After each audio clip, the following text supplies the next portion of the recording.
So hello people, நம்ம வந்து பார்த்துக்கிட்டிங்கன்னா கோயம்புத்தூர்ல ஐக்யூ கனெக்ட் அப்படின்ற ஒரு விஷயம் தான் நடந்துருந்துச்சு. ஸோ அங்கே நம்ம போயிருக்கும் போது ஐக்யூலையும் 10R நமக்கு லைவாக எக்ஸ்பீரியன்ஸ் பண்ணி அன்பாக்சிங் வீடியோ தான் guys நம்ம வந்து இப்போ பார்த்துக்கிட்டு இருக்கோம். ஸோ அதை தான் நம்ம அந்த ஈவெண்ட்டுக்கு போயிருந்தோம். அங்கே போய் கேமும் பார்ட்டிசிபேட் பண்ணியிருந்தோம். ஸோ நம்ம ஃபர்ஸ்ட் ப்ரைஸ் நம்ம ஓன் பண்ணியிருந்தோம். பட் அது நம்ம மற்ற வீடியோஸில் பார்த்துக்கலாம். ஸோ இப்போதைக்கு பார்த்தீங்கன்னா ஐக்யூ நியர் 10R எப்படி இருக்குன்னா 8S Gen 3 அப்படின்ற ஒரு ப்ராசஸரோட நல்ல ஒரு சார்ஜர், பேட்டரி கெப்பாசிட்டி, அதே சமயத்தில் நல்ல ஒரு பட்ஜெட் செக்மெண்ட்ல பார்த்தீங்கன்னா ரிலீஸ் ஆக போகுது. ஸோ இது வந்து பிலோ 30K இருந்தால் எல்லாரும் வாங்குவீங்களா வாங்க மாட்டேங்கிறத கமெண்ட் செக்ஷனில் கமெண்ட் பண்ணுங்க.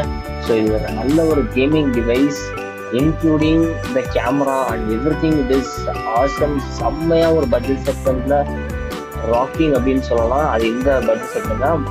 கலர் வைஸ் பார்த்தீங்கன்னா ஆப்பிளில் இருக்கிற ஒரு டைட்டானியம் அப்புறம் ப்ளூ ரேசிங் ப்ளூவும் கொடுத்துருக்காங்க. So blue I personally like. So மறக்காம நம்ம வீடியோ லைக் பண்ணி பாருங்க.